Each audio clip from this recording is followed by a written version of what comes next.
Server कहूँ के मालिक को मौला कहूँ तुझे, बागे खलील का गुले ज़ेबा कहूँ तुझे, हिरमा नसीब हूँ तुझे उम्मीद के कहूँ, जाने मुराद काने तमन्ना कहूँ तुझे।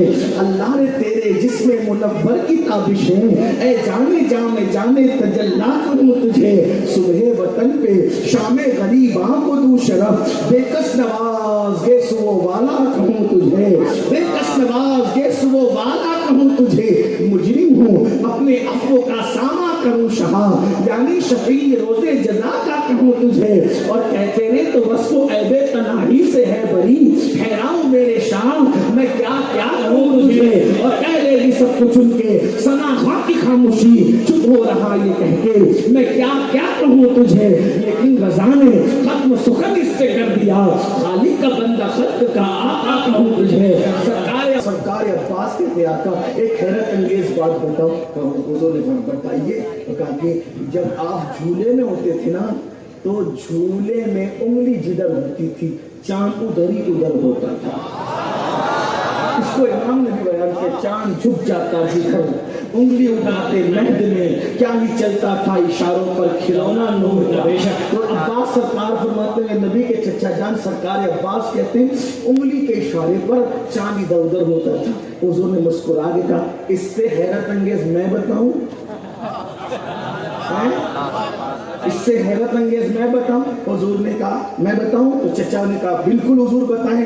कहा कि जब मैं माँ के पेट में था तो लौहे महफूज पर चलने वाले कलम की आवाज को सुना करता था।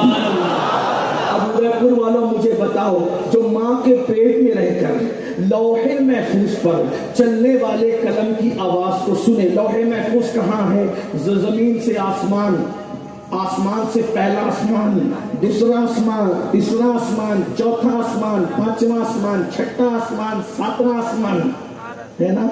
और उसके बाद फिर लौहे महफूज।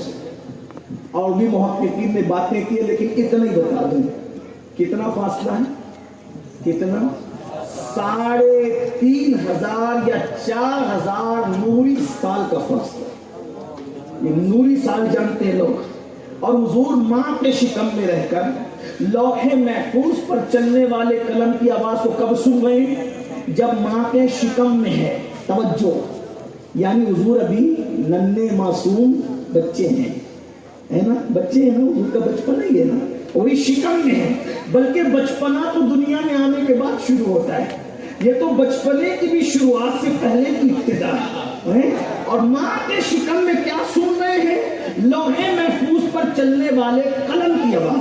जो माँ के शिकम में रहकर लौहे महफूज पर चलने वाले कलम की आवाज कौन सुनता है?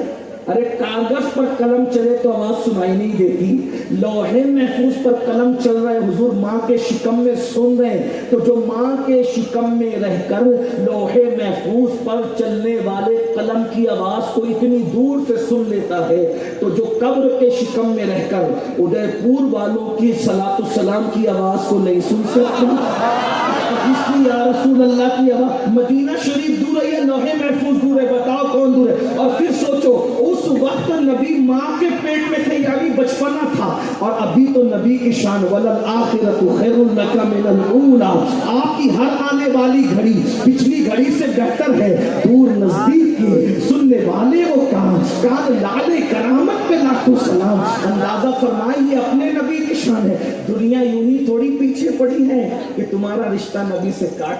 दुनिया जानती है जिस दिन काट देंगे कुछ नहीं रहे। बुझी इश्क की आग अंधेर है, मुसलमान नहीं खाक का ढेर है, खाक राख का ढेर है। बल्कि इकबाल ने कहा राख हो जाओगे, राख जैसे राख हवा में उड़ती रहती है, कुछ नहीं रहता। जब ऐसे मुसलमान राख की तरह हो जाता है, जब उसके सीने में इश्क रसूल नहीं रहता। आज हमारे पास सब कुछ है, इश्क रसूल कहाँ है? क्योंकि जब